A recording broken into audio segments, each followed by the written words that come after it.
Over the past 10 years, the cost of solar and wind has fallen dramatically. This cost decline has contributed to a dramatic increase in the use of wind and solar in global power systems. And wind and solar power are booming to record levels. 50 countries, including the U.S., generating more than 10% of their electricity last year from wind and solar power. Wind and solar now represent 12% of total electricity production. But getting to net zero will require more. For solar, the pace of deployment is accelerating around the world, and building resilient and scalable supply chains will be a key focus. In wind, the next frontier for the US is deploying offshore wind. That is, turbines installed in the ocean along coasts. Today, we are looking at two different sectors, the solar industry and the offshore wind industry. Both technologies are set to play important roles in decarbonizing the US's and the world's power supply. These industries are at different stages of maturity, but both are looking to rapidly increase deployment and build a domestic supply chain. So how does onshoring supply chains work in different sectors? How should policymakers think about the successes and shortcomings of green industrial policy in both these spaces? And how can we bridge the gap between ambitions and reality in these industries? From the Energy Security and Climate Change team at CSIS, I'm Allegra Dawes, and this is New Shores, a podcast series on green industrial policy and the US's effort to onshore and friendshore clean energy supply chains. On today's episode, we'll take a look at developments in the domestic solar and offshore wind supply chains. We'll start with solar. During this podcast, we have looked at different motivations behind onshoring and friendshoring supply chains. One of the main goals of increasing domestic supply capacity is to ensure energy security. Unsurprisingly, China plays a large role in the global solar supply chain, which poses a threat to energy security. MJ Shiao, the Vice President of Supply Chain and Manufacturing for the American Clean Power Association, describes the current global solar supply chain. Over the past 15, 20 years for solar, China has taken first an increasing share and then currently a dominant role in supplying solar globally. And it's a little bit different and unique in the US because we have different policies and tariff regimes where a lot of the manufacturing that for solar cells and modules that come to the US are actually from Southeast Asian countries. But when you look at the rest of the world, China is typically around 80% of global manufacturing. And in certain verticals like solar wafer, almost 98% of global manufacturing. While the US is mainly sourced from Southeast Asian countries, China's concentration of solar supply has proved challenging for US players in the market.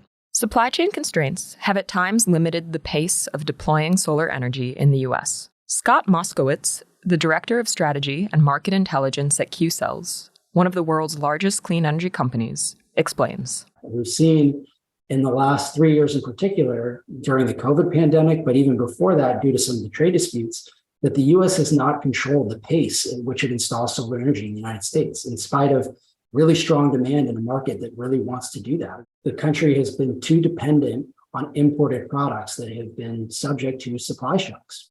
This dependence is in part because the domestic supply chain is not vertically integrated. So, to break it down, manufacturing solar panels has 5 main parts. Polysilicon is turned into ingots and wafers, which are then turned into photovoltaic cells. And finally, a solar module is produced. The middle steps, producing ingots and wafers, are dominated by China. There have been no makers of solar wafers, which is the next step in the supply chain in the United States, for some time. And so the only market for a US polysilicon manufacturer is external around the world. And that 97% of the supply chain right now for that product is in China, where there are tariffs in place on the import of US polysilicon. MJ agrees that the US supply chain has failed to bridge this gap. If you look at just kind of the announcements that we've seen, so at ACP, we've tracked around 76 gigawatts of new solar manufacturing facilities across, I think, just over 50 different facilities. A lot of that is concentrated on module manufacturing. But we're still seeing, for example, fewer than 20 gigawatts in cells, wafers being announced in the US. And If that's the case, then the US will continue to depend on cell imports. Achieving energy security and supply chain resilience goals depends, to some degree, on vertical integration. The IRA and the move to onshore supply chains do not automatically result in vertical integration. Expanding the US supply chain should not simply focus on extending capacity to produce solar wafers. There is also a need to grow into different segments of the value chain. The IRA can help to achieve this goal if it values all segments of the supply chain, which is a challenge given the breadth of the legislation. MJ explains this. What we see today is certainly the Inflation Reduction Act takes some steps to incentivize those pieces. But for example, if you look at the solar polysilicon tax credits, they're much smaller relative to the rest of the steps in the solar supply chain for a product that is much more volatile from a commodity market standpoint as far as pricing, and also takes a lot more upfront investment than a lot of the other steps down the supply chains. Despite this, the overall industry reaction to the bill has been overwhelmingly positive. Beyond opening opportunities to ensure security and resilience, this investment is also going into U.S. communities. Here's Scott on QCells investment after the IRA. It's incentivizing scale that we have not had here before. Again, the investment that QCells made back in January is a 3.3 gigawatt investment in ingots, wafer cells, and modules. It's a $2.5 billion investment. We already are going to have another 5 gigawatts of module assembly. That's scale that's never existed in the United States before. And what that enables companies to do is do everything they can to become as cost competitive as possible. In addition, scaling the domestic industry translates to jobs.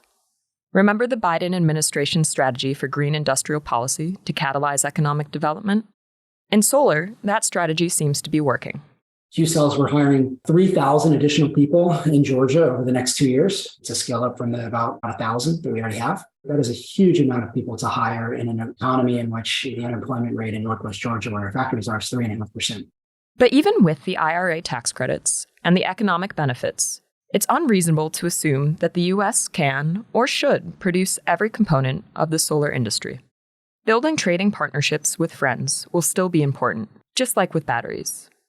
MJ thinks that more work will need to be done to achieve this vision.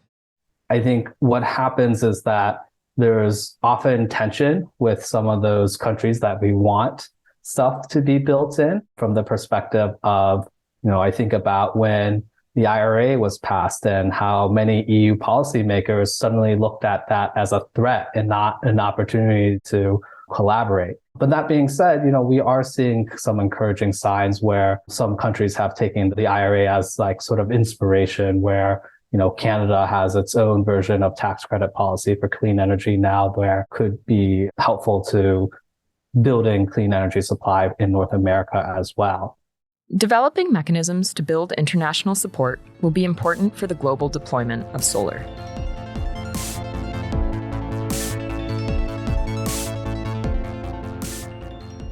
While solar accounted for around 4% of U.S. energy supply, the offshore wind sector is much less developed. The U.S. today only has 7 operating offshore wind turbines, and there are no large projects operating in U.S. waters. Atin Jain, a senior associate with Bloomberg New Energy Finance, working on offshore wind, describes the supply chain for this sector. So the US offshore wind supply chain is currently in its infancy, and actually the timely availability of equipment at a competitive price is one big challenge that the industry faces. There are also other challenges around macroeconomic volatility that has really impacted the prices and profitability of projects. Despite the lack of an established and responsive domestic supply chain, the U.S. has big goals for offshore wind. The Biden administration set a target of 30 gigawatts of capacity by 2030. For context, that would mean that the U.S. would have to install around 2,100 turbines over the next 7 years. Atin thinks this will be a challenge. So I think that 30 gigawatt by 2030 US offshore wind goal is actually as big as trying to reach the moon in the 1960s. And in many ways, what's really happening today is that the industry is trying to run before it can walk. So I think we have made some good progress already, but I would rate the progress as like 6 out of 10 on where we are in terms of the targets and what really the road lies ahead of us. Even though reaching 30 gigawatts of offshore capacity is a lofty goal, project developers are eager to get started. Varun Sivaram, a senior vice president at Orsted, one of the world's largest offshore wind developers, sees a lot of opportunity in this sector. It's an excellent and ambitious goal. It's one that we should achieve. So by 2030, we have set a goal of 17 to 19 gigawatts of renewable energy, clean energy capacity in the US, including 3 to 5 gigawatts of offshore wind. We're already the only producer of offshore wind in the US right now, and we're building the country's first offshore wind utility scale farm, South Fork, that's going to come online soon. We are deeply invested in and support the Biden administration goal. Reaching that goal will require growth in the domestic supply chain. Right now, project developers have to source components from around the world. Atin explains. At this point in time, the projects that are in construction are actually using imported equipment. There are several things that often can go wrong with sourcing multiple equipments from different vendors, different suppliers from different parts of the world. Delays can have a cascading effect. So it is actually always better to have your equipment coming from closer to home sources. So if US can have a local supply chain, there's nothing better than that. A domestic and localized supply chain is seen as a pathway toward resilience. We've heard that before. In batteries and solar, shorter supply chains are a tool to achieve greater manufacturing and deployment resilience. But onshore wind has a particularly long supply chain. Not only do projects require turbines, foundations, and electrical cables, the industry also depends on large infrastructure, like ports and ships, to install these turbines in the ocean. Varun highlights the challenge in building this supply chain at the scale and pace required to meet the US's offshore wind goals. Look, it's a new industry. And so we've got to build things like specialized vessels, bespoke manufacturing capabilities here in the US, factory and port facilities here in the US. These are large and complex infrastructure projects. You can't accomplish these overnight. And in many cases, they are going to be more expensive in the early stages. Beyond resilience, shorter supply chains for offshore wind can also reduce transportation costs, particularly for large components. These are, for example, large and heavy components. It makes sense to economize on transport costs down the road once we actually have a robust ability to manufacture these components. So I'd love to get to long-term a sustainable American industry that has strong investments in robust local content. We'll turn back to the question of costs in a few minutes. But first, there is a clear desire for a local supply chain to improve resilience and reduce delays for projects. The IRA, again, has helped to stimulate investment in the supply chain for offshore wind. Atin explains. I think the Biden administration's policies around the Inflation Reduction Act's tax credits to the manufacturers and also to the developers really do play a big part in putting the carrot really in front of the developers and the turbine makers in trying to localize the supply chain and using more local equipment. The IRA includes additional tax credits for meeting domestic content requirements and labor requirements. In part, this is why offshore wind developers are eager to invest in communities near energy projects. Varun gives some examples of Orsted's approach. The offshore wind industry as it grows really supports actual companies' investment in communities. And there's two different ways that we do this. One is we support US manufacturers, and the other is we encourage foreign manufacturers to come set up shop here, produce for our market, and even export abroad. The US has become an attractive market for international companies to invest in clean energy technologies and projects. We hear that in batteries, solar, and now offshore wind. This is one of the successes of green industrial policy. But despite the early signs of investment, there are limits to onshoring and launching a domestic supply chain. This is where cost comes back in. Particularly in the short term, sourcing components from international producers may be cheaper and faster. In the short term, sure. It would, in fact, be faster and cheaper initially to use our foreign supply chain. And we are actually going to have to work with our foreign supply chain in the very near term to get these first projects off the ground. But in the long run, I typically see trade-offs. But I actually think in this case, in the long run, in offshore wind, you do have a potential win-win there where if you have a robust domestic supply chain across the value chain, maybe not for every single component, but for a lot of it, you do have a potentially lower cost offshore wind sector in the US.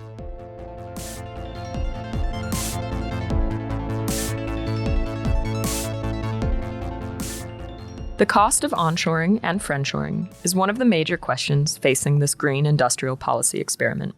Can reorganizing and building new supply chains be competitive? This is a critical question for both solar and offshore wind. In solar, the U.S. industry is confident that onshoring production will be cost competitive. Here's Scott again.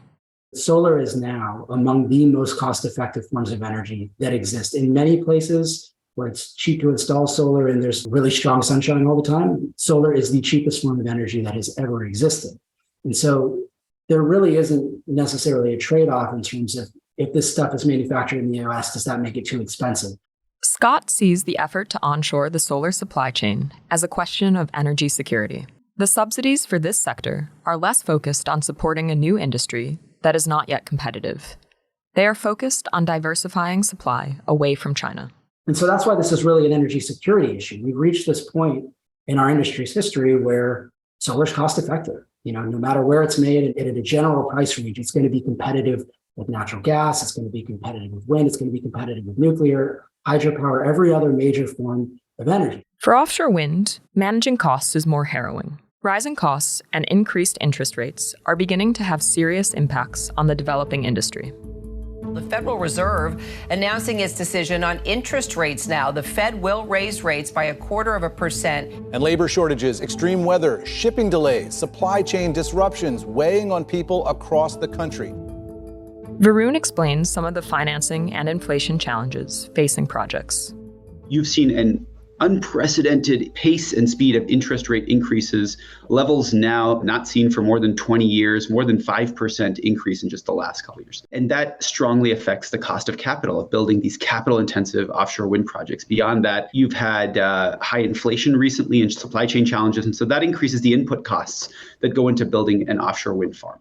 These costs have had a significant impact on the development and competitiveness of the industry. Atin broke down some of the impacts that increased capital costs and operating costs have had on the price of energy generated by offshore wind. But actually, when you look at offshore wind specifically, what we have estimated at BloombergNEF is that the levelized cost of electricity for a subsidized US offshore wind project that has actually increased to about $114 per megawatt hour in 2023. This is about 48% higher from the 2021 levels. This increase in the cost of electricity has been driven in part by inflation across the supply chain. Capital expenditure, or the investment companies need to build and expand these projects, has also increased. Project developers have publicly highlighted that the capital costs have increased by about 23%, and the operational expenditures also by about 18%. And if you look at it, the high inflation rate has really affected the cost of materials, labor, fuel, and logistics, really increasing the project cost for most developers. When we look at the impact that these capital cost increases have had, what we have found essentially is that the levelized cost impact of these capex and opex surges is about $17 per megawatt hour on the LCOEs. This increase in the cost of electricity comes from many sources, including inflation and interest rates.